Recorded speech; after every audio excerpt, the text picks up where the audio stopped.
What would you do if you could do anything? What are people going to say? People like me don't win competitions like that. In those days, parents thought a girl was better off in the kitchen than in the classroom. I made a promise when Mama was dying. Even if it means you're gonna get sick. What choice do I have?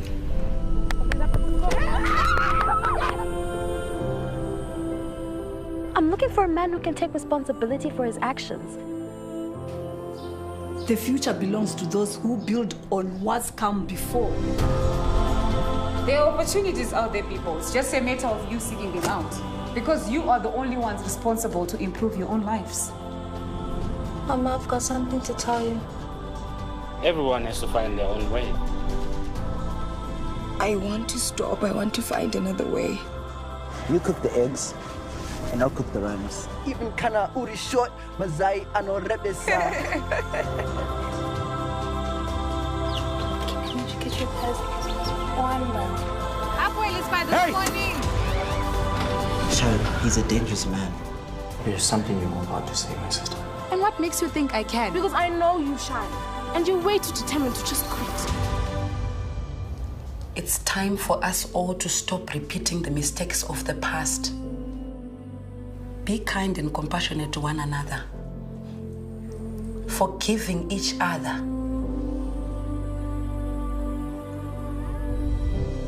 Do you see, Coco? I'm trying.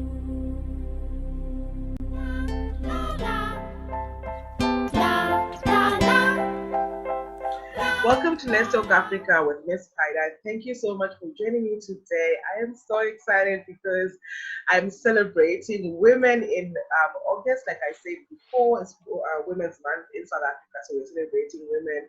I am joined by the beautiful Ms Wanisai Chigwendere, who is I'm just going to read her profile because you need to do it right and celebrate people the right way.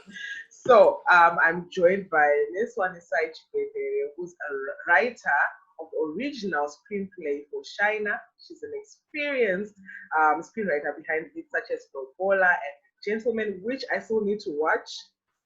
I need to watch. Shaina, the movie, is her most personal story, yet it's inspired by her upbringing in Zimbabwe. Welcome to the show, Wanisai. Thank you so much for having me, partner. I really appreciate the invitation. Thank you. I'm so excited to have you on. I'm like, oh my gosh. I've been following Shaina on Instagram since they started posting it. I'm like, I can't wait. Oh, that's so nice. That is so nice. Well, I'll do my best to satisfy all of that excitement. Yeah, I just have one bone to pick with you, and I know a lot of people have this bone. Yes. Okay, please. I'll ask it at the end. Let me build the momentum. This sounds like a plot, but never mind. I am stronger than I look. I can hack it. Give it to me. Let's go. Now, all I want to do is get to the end. That's not that good way to start a show. You have to really look forward to the end because I have a whole army of people backing me on this plot. Okay. Oh, wow. I feel like I'm about to get executed in the back of the head. Girl, you better say your last prayers. Auntie, all right. I'm good, I'm ready. Okay, Ms Wanisai. So, tell us a bit about yourself before we just get straight into the movie Shaina. Who is Wanisai? I know I've said something, but from you. Who am I? The thing is, those are such complicated questions to ask because they're so multi-layered. But I think you go to the heart.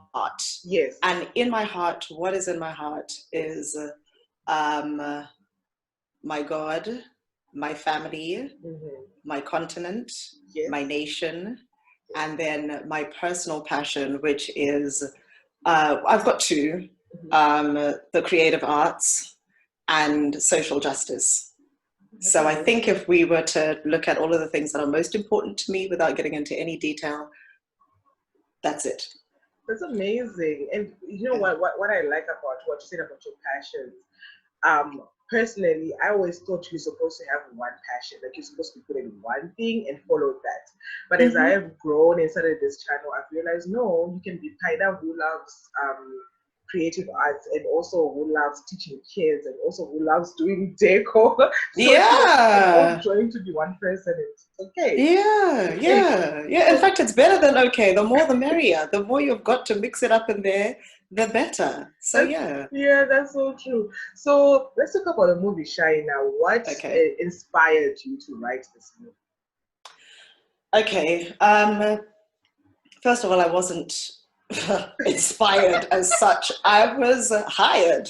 Okay. I was hired. So what happened was I, if you want a little bit of the detail, a lovely friend of mine, in fact, a brother from another mother by the name of Michael Rett, a fellow Zimbo who I've known for so many years and who has always had my back in this industry. I just love him to bits. So he hooked me up. There was somebody, a South African production company, Quizzical Pictures. They were looking for a Zimbabwean writer for a project, which was Shaina. And so Michael referred me. So I did the usual, send them writing samples, etc., etc. They got back to me. And the rest, as they say, is history. So that's how that started. Very boring, I'm afraid, but regular writing job. No, you know what? Like, you scold me because I always assumed, which is not good. I always assumed that maybe it's what we've seen on the TV and whatever. Like people, you write something, then you go on like sending it everywhere for it to be picked up. So that's what I thought. That's what happened. No. So it shows that you're really good at your job. Like you were like literally headhunted, girl. Yes. Well, I'll take that. Amen. But yeah, it was a fantastic opportunity because they said, when I looked at the brief, and the two words that popped out at me that I could not say no to were, women and girls. They were like, this is what we want. One, we want a Zimbabwean writer. Two, this is a story that's going to have women and girls at the center. And I was like, I have to. I have to. That's so amazing. That's so, because also I work with kids and that's like I love working with kids and noticing how we grew up and how the kids of today are growing up, the struggles that the girl child is going through now. I mean, when I was a child, I was worrying about the lights coming on and my mom waiting at the door with the children. But now the kids today have to worry about TikTok, about fashion, about all of this stuff. So it's really inspiring. I can't wait to watch the Shaina movie. I haven't watched it yet, but I can't wait to watch it. We'll get to that point. Okay. I can feel we're getting closer. Like, as the questions come down, keep them coming. But keep them coming. Like, how was it working with a mixture of people? Because I noticed they were directors, they were production company, like in South Africa. I saw this this actor from also South Africa was part of the production team. I think his name is Temba. So how was it working with two countries? So Shaina is like South Africa and Zimbabwe production mixed together. Okay. So Shaina is actually more than South Africa and Zimbabwe. Okay. It's actually USA. If and when you watch the movie, Ms. Paida, you'll see at the beginning it starts with, this was made with the support of the American people. USA. So USA was involved. And then, of course, the South African production company, and then the teams on the ground in Zimbabwe. And I am not going to tell a single lie in front of the throne of God. It was so challenging. It was so challenging. But you know what? Harriet Gabshon, who was the producer from Quizzical Pictures, absolutely incredible. She just became like a big sister very quickly. She was so firm, but so supportive. And then I would have an idea, and then somewhere along the line they would start to, because what their job is to do is to, because it's a social, what they call a social messaging film. Their job is to keep the plot within the remit of their social message. And so because I'm a creative, I'll be like stretching all over the place and just wanted to tell it like it is. And they'll be like, no, you need to come back. And I'll be like, I don't want to come back. And then Harriet would be like, you've got to fight for your space. You've got to fight for your, and I'll be like, but I don't want to fight. I want to write. And she's like, oh, let's just do this. This is how you've got to. So it was an experience. And in the background, I had all sorts of things that were going on in my life. I live in the UK, but my family's all in Zimbabwe. So at that time, it was probably one of the worst years in my life. And I was so stretched, but I thank God for the opportunity because, it taught me a thing or two. So to answer your question, it is very, very difficult working with lots of different people. It's a good experience, but it is definitely a painful one. And because you were not on the ground, so it's basically like you're talking on the phone and everyone else is doing their thing. Well, the thing is, no one was on the ground because it was, because I was writing as a Zimbabwean writer, I was writing from my experience as a Zimbabwean, but not necessarily being in Zimbabwe at the time, which was fine because I had everything in my head and in my heart because I'm a Zimbabwean. But then I had a lot of support. I did have a lot of support from the Discovering Learning Alliance. Molly Herman, who you'll see in the credits, is one of the executive producers. Absolutely incredible woman. Another sister that I made, she's from the US. So supportive, so wonderful, sweet, funny. So I had good support. I really, really had good support. Yeah. I'm so excited. How is it working? Because from the credit, from the trailer, I can see there's a lot of new talent. I did recognize a few faces, but like most of them are young girls and young boys. How is it working with, I know you didn't like see them filming and everything, but having a young cast, how was that for you? Wonderful. I will let you in on a strange little secret. I have a cousin of mine who passed away. She was born with HIV, and she passed away a couple of years ago. But when I was writing this story, I could really, I felt like I was doing something because she would have been around the same age or just a little bit older, at the time that she died, of these young people. Plus I have a 17-year-old son. And I remember growing up, I do have a 17-year-old son who just towers above me. And so young people, I've always been so for the youth, and especially the youth in Zimbabwe, the things that people go through, like you're saying, yes, the rest of the world has got TikTok and all of that, but the youth in Zimbabwe have got those issues, but they've got the issues that come with being a Zimbabwean youngster right now in a world that is ever changing, in a world that is becoming increasingly materialistic, in a world that is becoming increasingly dictatorial in how it expects women to look and to be. I mean, there's all of this talk about women, women's empowerment and women's freedom, but you look at the way society is still dictating to us and how we as women are being sucked into that. And it's so complicated. So yes, I had Shaina right here. And when I saw the cast that they picked, because Molly, God bless her, is fantastic as always, was sending me pictures, through the whole casting experience. And I was just almost in tears. I was like, oh my goodness, they look fantastic. And then I met them in a press conference that we had, and I looked at them. I was like, God is making increasingly beautiful children. Like, these kids are all just fantastic and awesome and bright. So yeah, it's nice. Yes, that's so cool. That's like great. He is making, you look at these babies and you're like, wow. Yeah. Was he practicing when he was doing it? I think he practiced on us, and now he's like, yes, I've got the formula, I've now got the formula, because you look at this bunch of youngsters and they're lovely. They're lovely. That's great. So tell us about Shaina, the movie. What is it about? In a nutshell, without spoiling it for us. I think you would have to say, what is it about to me? Because people are going to, people are going to interpret it in different ways. For me, one of the themes about Shaina, yes, as much as it was about women, this, that, and the next thing, it spoke to me about the importance of friendship, genuine friendships amongst women and girls.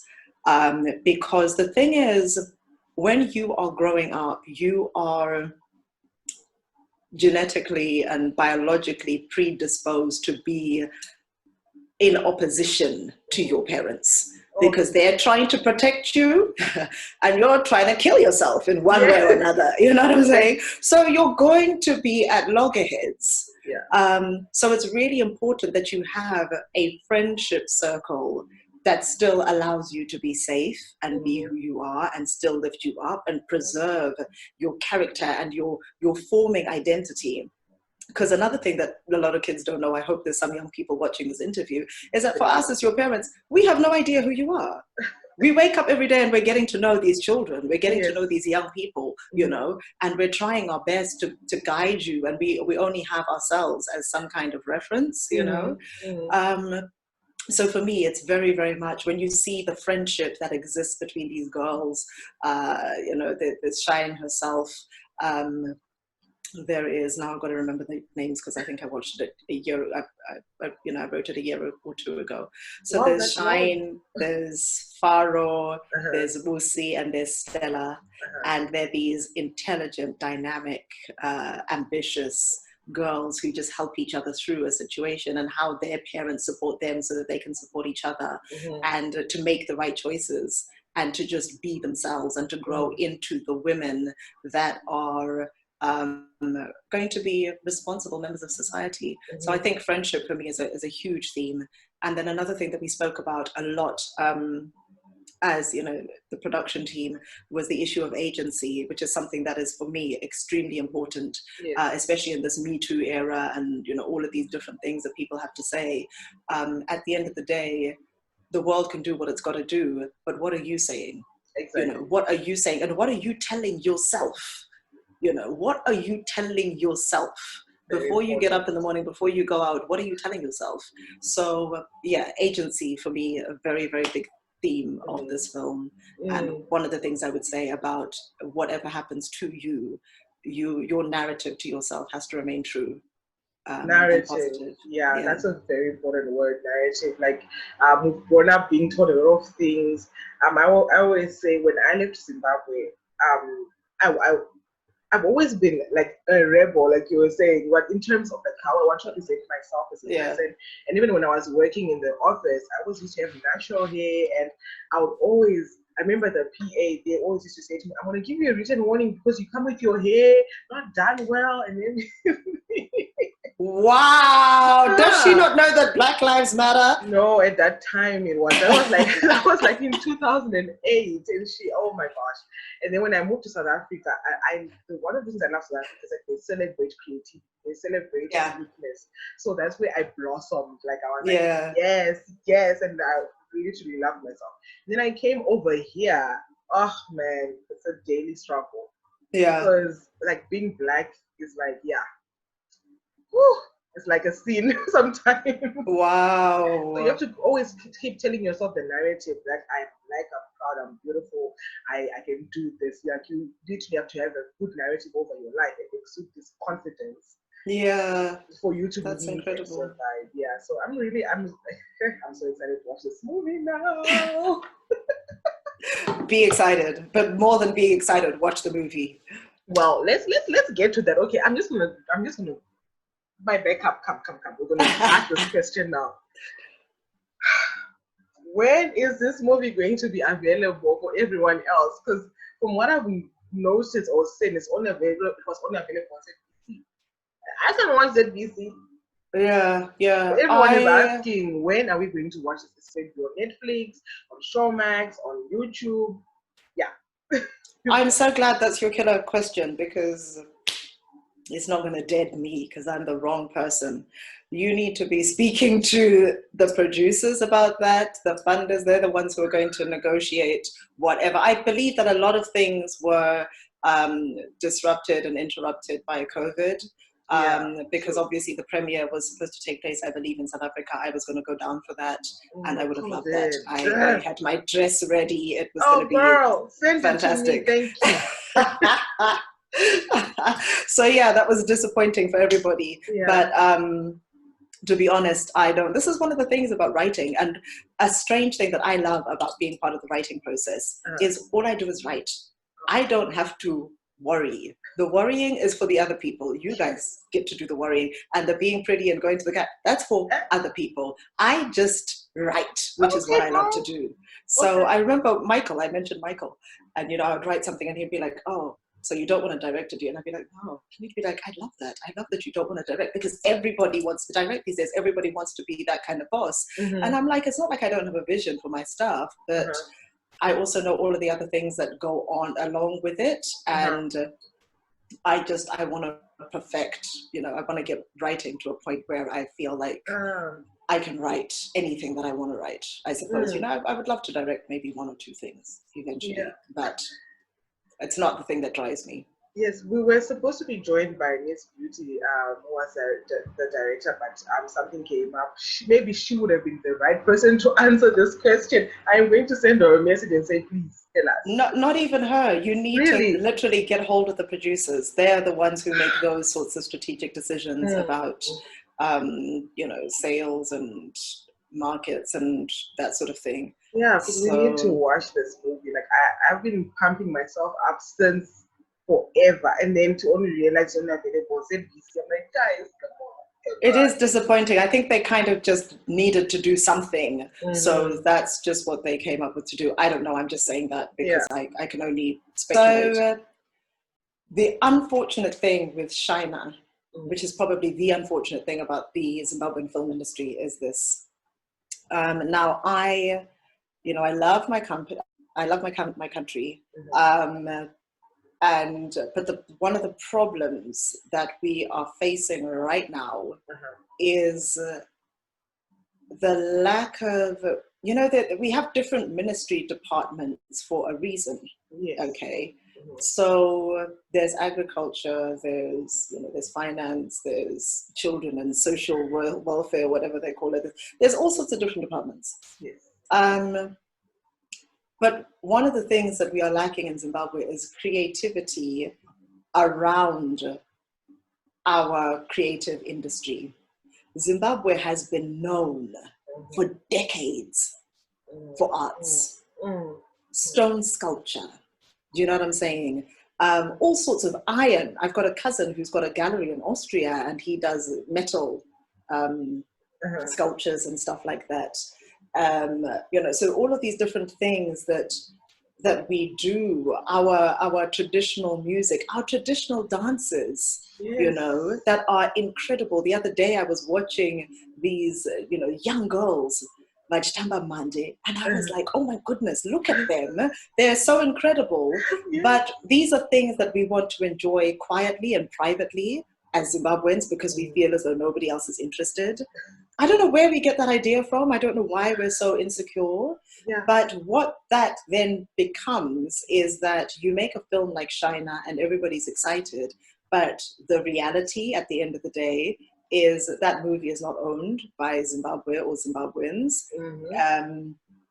South Africans had to look for a Zimbabwean writer because they chose to do it that way. If they had decided to just be as unscrupulous as any other production company, they could have taken anybody to write that film. Do you know what I'm saying? But it was a decision that they made, albeit an ethical one. It was a decision that was in their hands. It wasn't up to us because it wasn't our film. Do you know what I'm saying? To have a Zimbabwean cast, it was up to that South African production company, because they're not short of actors, and they're not short of Zimbabwean actors who are based in South Africa. But they chose to do it that way, and the reason for it is that because it's their film. Okay. The reason why they could do that is because shooting in South Africa, there are certain tax rebates and financial incentives that a production company in the other country will benefit from. Zimbabwe, for all of our beautiful landscape, okay, we don't even want to do anything like that. It doesn't make any sense, because if we're looking at a country that is fast running out of ideas and resources, as we supposedly are, mortgaging everything to, this nation and the next nation, the land is ours. Do you know what I'm saying? Tikataza farming, all right, but we still have some measure of landscape capital that we can take advantage of. We don't want to do that. Do you know what I'm saying? We don't want to say to people, come and film in Africa. We don't want to invite, because the thing is, if you open up that space and you say to Zimbabweans who are wherever they are, whether they're in Australia, whether they're in Zimbabwe, whether they're in Japan, and you say, write something that is located in Zimbabwe, that is set in Zimbabwe, and we will give you this kind of rebate. We don't want to do that. And it's not an unheard, this is not a new idea. This is not my idea. It's an idea that's been around for quite a long time. But because we don't want to make use of these sorts of instruments and in terms of policy, then we wonder why the film industry, and the thing is, the journalist will look you straight in the eye and be like, oh, but why isn't this happening? It's like, talk to your government, you know what I'm saying? Don't speak to me, because I can't, you know, I can't bend people, right? If it's not, because film is still a business, you know, it's still, not only does it cost money, but what the government needs to understand is that it has the potential to make money. Yeah. We all know that we have the better side of the Victoria Falls. Sorry, Zambia, but it's true. It's just what it is. It is what it is. You know, we are the home of the big five. We have so many different resources. Yes, there's issues relating to power supply and water and access, but those are the areas where you buckle down and you said, you know what, we're going to invest in this small little area. This is where we're going to direct some of our budget, so that we make sure that when film crews come to Zimbabwe, they're able to film successfully, uninterrupted for this amount of time.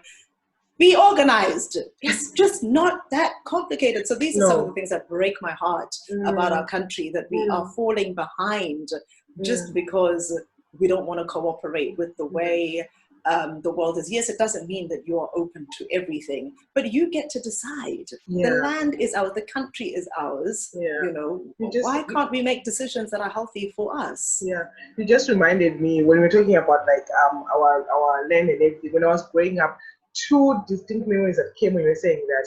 I don't know if you know the movie King Solomon's Mines. Yes, with Sharon Stone. Yes, we used to love that movie in my family. Like, we used to watch all of them, and they have scenes that were filmed in Zimbabwe where they were shout out to Steve Chigwendere.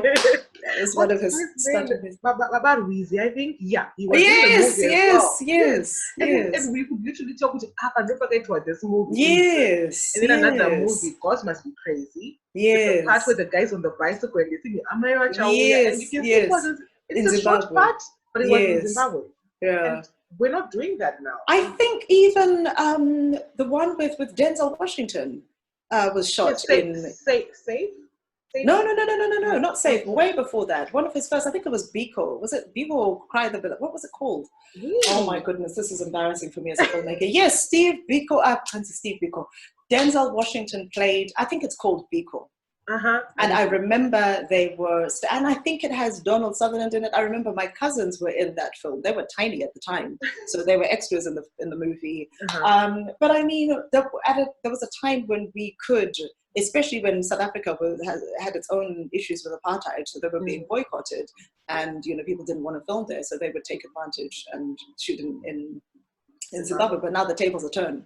People would rather shoot South African, you know, Zimbabwean scenes in South Africa because Shaina, you know, was shot in South Africa. And that's, Shaina was shot in South Africa. No way. I'm thinking it was shot in Zim. It wasn't even shot in Zim. It wasn't shot in Zim. It wasn't shot in Zim because of the rebate situation that was available in South Africa. So this is, I think for me, Shaina is it's an interesting exploration of, you know, politics. We really need to do like the government needs to do better. Like I always say, like I understand there's all that's happening with economy and politics and everything, but let the people shine. Let the Zimbabwean people shine. We're so talented, like you say. We just hope that we don't have another cook-off thing where the movie comes out 2 weeks now and you only see it on Netflix 2 years later. So I will try to send an email to the people high up and ask, like, come on, the powers that be. Yes. It is. It would be great. Yeah, even Netflix though has its limitations. But I suppose if you have that balance between ZBC and, but I mean, there's There's YouTube. You know, there is YouTube. I don't know how excited I would be about it. I've never watched a movie on YouTube. Okay, moving on. Oh, we're about to go into danger, so you can edit. You can edit. No. Because I have watched and I'm thinking, was that pirate? That's what I was thinking. That's why I said it doesn't matter. We can edit this. You know, we always used to say that when we were working together. There was a running joke that we would always make. Yeah, no, but it's okay. We'll fix it in the edit. No. People have to see because that's the thing. We always like dodge paying Netflix and rather watch on YouTube or look for those free sites. And it's not right. We do it, but it's not right because we still need to support the writer, the whole team. And if we're pirating, we're not. And it's a problem for the creative industry because there's a lot of pirates. So that's actually the reason why I don't do it. I just will not do it because I'm like, no, my peeps. And even since I started this channel, like on my YouTube channel, I have a playlist where I have like put like all the countries. I'm still adding up I want to have all the 54 countries there, their music, their culture there. And I will not play a music video if it's not from the original singer. Because people pirate videos. I will not do it. Like I feel so bad. I'm like, you're building up someone else's channel who's pirating their videos. So I go to the original person and watch from there. So that's the only way we can support our people. Yes. So in ending, unfortunately, what would be your advice to a young girl, a young woman, a young man, a young boy who wants to be a writer? Like, what would be your advice to them? I would just say write, just write, keep writing and stay connected, It's when I was living in England and then I went back to Zimbabwe to live and I thank God I was thrown in the deep end because I then, I was working at Mighty Movies at the time and a script landed on my desk when I was working in marketing there. And it was a man called, a young man at the time called Charles Maungwa. And I read it and then we met up for coffee and we got so connected. Possibly a couple of years after that, I go get a call from somebody. Somebody chucks a script in through my window when I go to meet them and says, this is going to be the script that changes the film industry in Zimbabwe. And it's Joan Jagu with the script for Lobola. I've just always tried to stay around creative people, like-minded people. That is one of the best things that you can do for yourself. Keep on writing and keep yourself surrounded by creatives. Iron sharpens iron. So make sure it's iron though. Just make sure it's iron. That's all I can say. And just do that. It's simple. And the rest will fall into place. And people think it's cliche to say that, but it's actually very true. If you build yourself up, like I was telling you before we started recording that I wanted to start this 5-6 years ago, and I was scared. And my call to saying, Haida, you need to do this was when I moved to UAE and I joined the school because I work as a teacher assistant. And literally the first week, my teacher said, look, we're going to be learning about Africa, and I know you're new in the school, but we know nothing about Africa, so can you do like a presentation about Africa? And I was like, you asked the wrong person because you don't know me. I will tell you everything about Africa and his mother. I did a whole slideshow. I went with all of my clothes, and when I got it, they were like, okay, we were not expecting this. I was like, well, I even ended up doing like a concert type thing. I taught the kids dances, and I did it for 3 years following. So wow. So that really showed me like that you have a passion for this, and having people say, wow. I think my most proud moment was last school year. We did like a global village theme, and they never put Africa there. It's always like Asia, Britain, yada yada. And then they told me like we're gonna have Africa because there's only 4 Africans in the whole stuff. So they're like, we're gonna have Africa on, but you have to run your own things. We're not gonna really support you and stuff. And I was like, don't worry, I got this. And I only started with like 11 kids who like know Miss Kaida loves Africa. But by the time, like 3 days before the production, I had kids, FS1, year 1, year 2. Miss, I also want to be part of it. I also want to be part of it. I ended up having over 60 kids wanting to be part of this dance routine and everything. I couldn't even fit them on the stage at all. What song did you do? I want to know. Well, I had to do an easier one. Yeah, Waka Waka, which I don't really like. I don't like Shakira's version, but I had to do that one because it's easier for the kids. Yeah. But I would try and see if I have the video, and I'll send you the video on WhatsApp. And the kids were dancing. I made them say which country they are from or why they love Africa. And they were proud because in this school they're the minority. So they never really say, I'm from Egypt, I'm from Ghana, I'm from Nigeria. But that week they were wearing their traditional attire. They're like, I'm from Africa. That just gave me goosebumps. Go girl. It was so That's good. Incredible. The parents were thanking me. They were like, thank you. Our kids were really proud of this production. So I was really happy. Oh, that is amazing. Yeah. No, that is fantastic. I told you I've got something to plug to you after this as well. Yes. But that's exactly what we need to be doing right now. Yeah.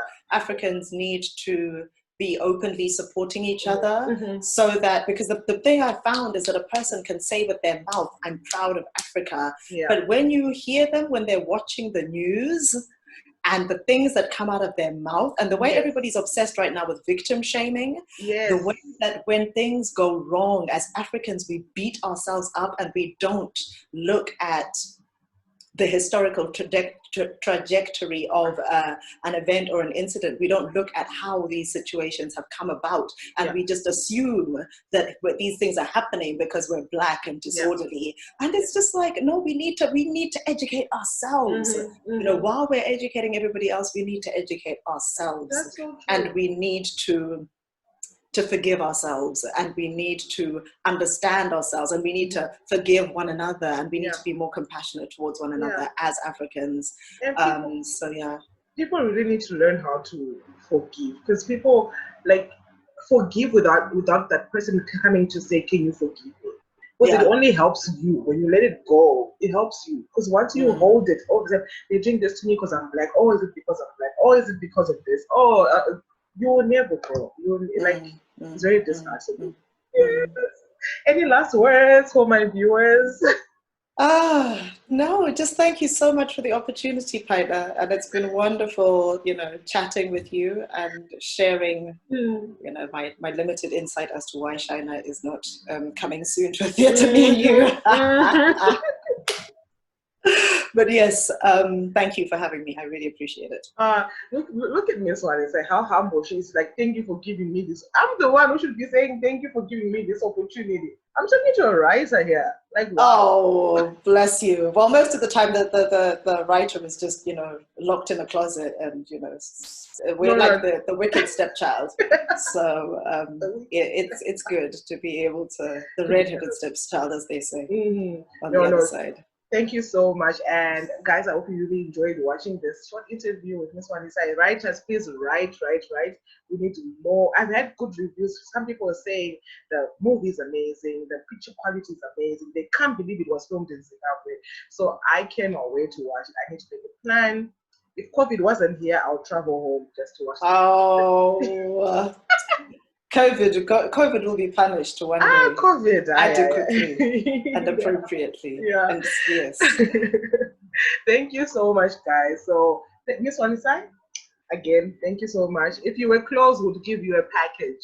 But of course, COVID. Look at me making excuses. COVID, we can't send anything.